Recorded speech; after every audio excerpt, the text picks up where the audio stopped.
England के खिलाफ मिली शर्मनाक हार के साथ ही टीम इंडिया का T20 वर्ल्ड कप में सफर समाप्त हो चुका है।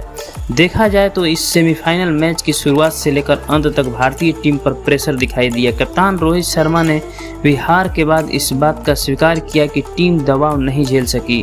ऑस्ट्रेलियाई जमीन पर खेले जा रहे T20 वर्ल्ड कप में भारतीय टीम का सफर समाप्त हो चुका है। गुरुवार 10 नवंबर को एडिलेड ओवल में खेले गए सेमीफाइनल मुकाबले में भारत को इंग्लैंड ने 10 विकेट से करारी शिकस्त दी है।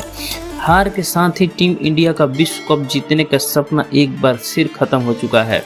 अब 13 नवंबर रविवार को मेलबर्न क्रिकेट ग्राउंड में होने वाले फाइनल मुकाबले में इंग्लैंड का सामना पाकिस्तान से होगा।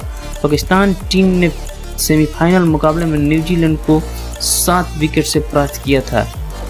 इंग्लैंड के खिलाफ मुकाबले में भारतीय टीम की हार के लिए किसी एक खिलाड़ी को दोष देना सही नहीं रहेगा। देखा जाए तो मैन इन द ब्लू पर मैच के शुरुआत से ही लेकर अंत तक प्रेशर दिखाई दिया। कप्तान रोहित शर्मा ने भी हार के बाद इस बात का स्वीकार किया कि टीम दबाव नहीं झेल सकी। तो जब रोहित शर्मा टॉस के साथ आए तो उनकी बॉडी लैंग्वेज भी कब बाकी दिनों की तरह नहीं था और ऐसा लग रहा था कि वो किसी तरह के दबाव में हैं।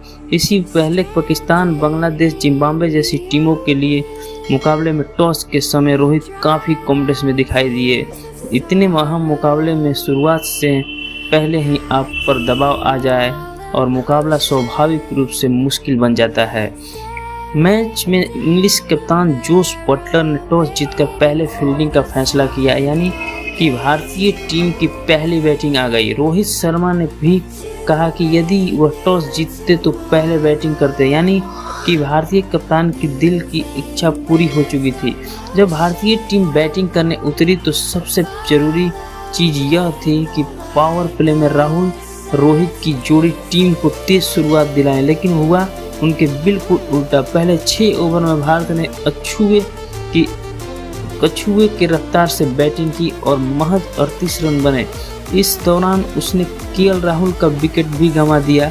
पावर प्ले में समाप्त के बाद भारतीय फैंस को आस थी कि क्रीज पर सेट हो चुके रोहित शर्मा दबाव मुक्त होकर बैटिंग करेंगे, लेकिन उनकी पारी एक बार फिर स्पीड पकड़े बगैर ही समाप्त हो गई। रोहित ने 28 बॉल खेलकर 27 रन बनाए, यानी कि स्ट्राइक रेट 100 से भी कम का रहा। उधर विराट कोहली की पारी भी लगभग 100 के स्ट्राइक रेट से ही आगे बढ़ रही थी। नतीजतन 10 ओवर में भारत ने महज 62 रन बनाए थे और उस पर प्रेशर साफ दिख रहा था। अब सभी दर्शकों को पिछले मैच की तरह सूर्या से तूफानी बैटिंग की उम्मीद थी, लेकिन सूर्या इससे पहले की 360 डिग्री बैटिंग शुरू करे थे, उनकी पारी पर भी विराम लग चुका था। सूर्या के जाने के बाद विराट कोहली और हार्दिक पांड्या पर बड़ी जिम्मेवारी आ चुकी थी। हार्दिक पांड्या ने भी शुरुआत में संभाल कर खेला और वह एक वक्त 12 बॉल खेलकर महज 9 रन बना पाए थे। हालांकि बाद में उन्होंने अपना गियर बदला और ताबड़तोड़ बैटिंग की और हार्दिक ने 33 बॉल पर 63 रन की पारी खेली। इससे 5 छक्के और 4 चौके शामिल थे, यानी कि उनका स्ट्राइक रेट लगभग 191 का रहा। यदि हार्दिक ने यह विस्फोटक पारी नहीं खेली होती तो भारत 168 रन का स्कोर तक भी नहीं पहुंच पाता। वैसे विराट कोहली ने भी 40 बॉल पर 50 रन बनाए, लेकिन उनका यह इनिंग पाकिस्तान, बांग्लादेश और नीदरलैंड के खिलाफ मुकाबले में की तरह नहीं थी, यानी कि विराट कोहली पर भी शायद बड़े मुकाबले का चलते थोड़ा प्रेशर था।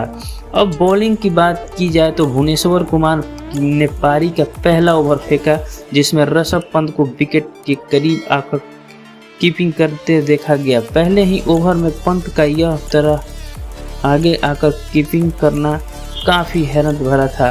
बाद के ओवर में कीपर थोड़ा आगे आकर कीपिंग करे तो समझ भी आता है। वैसे में भुवनेश्वर कुमार की स्पीड कोई कम नहीं है और लगभग वो 135 किलोमीटर प्रति घंटे की रफ्तार से बॉलिंग करते हैं। यदि पंत थोड़ा पीछे खड़े होते तो शायद भुवनेश्वर कुमार को गेंद स्विंग कराने का अवसर मिलता। भूमि की खासियत ही स्विंग बॉलिंग है, लेकिन इस हैरतअंगेज रणनीति के चलते भूमि प्रेशर में बॉलिंग करते दिखाई दिए। नतीजा यह हुआ कि पहले ओवर में जोस बटलर ने 3 चौके जड़ दिए। भारतीय गेंदबाज की धुनाई अगले 5 ओवर में भी जारी रही, जिसके चलते इंग्लिश टीम ने 6 ओवर में स्कोरबोर्ड पर 63 रन टांग दिए थे। यहाँ से भी भारत मैच में वापसी कर सकता था, लेकिन टीम के खिलाड़ियों में जोश और जज्बा नजर ही नहीं आ रहा है। जब गेंदबाज के बॉल्स की पिटाई होती रही, वहीं फील्डिंग भी औसत दर्जे की लगी और खिलाड़ियों ने तालमेल का भी अभाव दिखा। उदाहरण के लिए एक मौके पर तो हेल्स और बटलर ने शमी की काफ़ी खराब फील्डिंग के चलते 2 की बजाय 4 रन दौड़े लिए। खराब फील्डिंग और बेअसरदार बॉलिंग का नतीजा ये हुआ कि इंग्लैंड ने 16 ओवर में ही खेल खत्म कर दिया।